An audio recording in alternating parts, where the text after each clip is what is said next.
Bonjour chers apprenants du MOOC Certi School, bienvenue dans cette séquence où nous abordons l'actualisation des ressources pédagogiques numériques.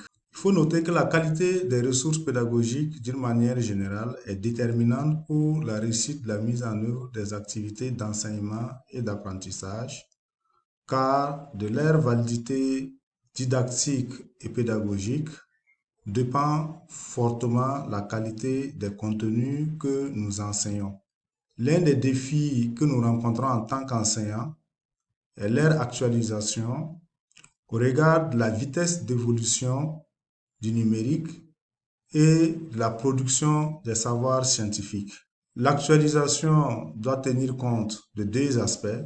Premièrement, l'aspect technique en termes de prise en compte de l'évolution des supports numériques, des normes d'interopérabilité auxquelles ces ressources doivent répondre. Donc, l'interopérabilité avec les systèmes d'exploitation, l'adaptation aux différents terminaux constituent des enjeux majeurs pour assurer l'accessibilité continue et la pérennité des ressources pédagogiques numériques que nous produisons. Deuxièmement, l'actualisation du contenu. En tant qu'enseignants, nous savons également que les savoirs que nous enseignons sont le résultat de la transformation des savoirs scientifiques en savoirs enseignables. C'est donc dire que les savoirs scientifiques constituent la matière première des contenus des ressources pédagogiques numériques. Aujourd'hui, la production des savoirs scientifiques et leur accès sont facilités par les technologies de l'information et de la communication.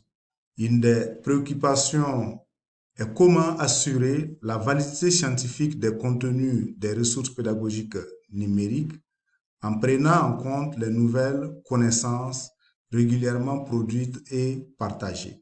Il y a trois éléments clés à prendre en compte pour assurer cette validité scientifique des contenus.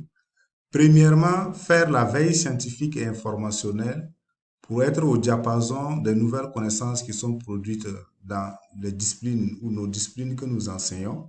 Deuxièmement, privilégier le travail d'équipe pour tirer profit de la complémentarité entre les compétences techniques pour l'actualisation technique et les compétences disciplinaires pour l'actualisation des contenus.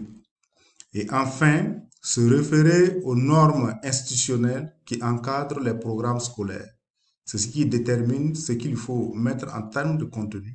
Merci pour votre attention.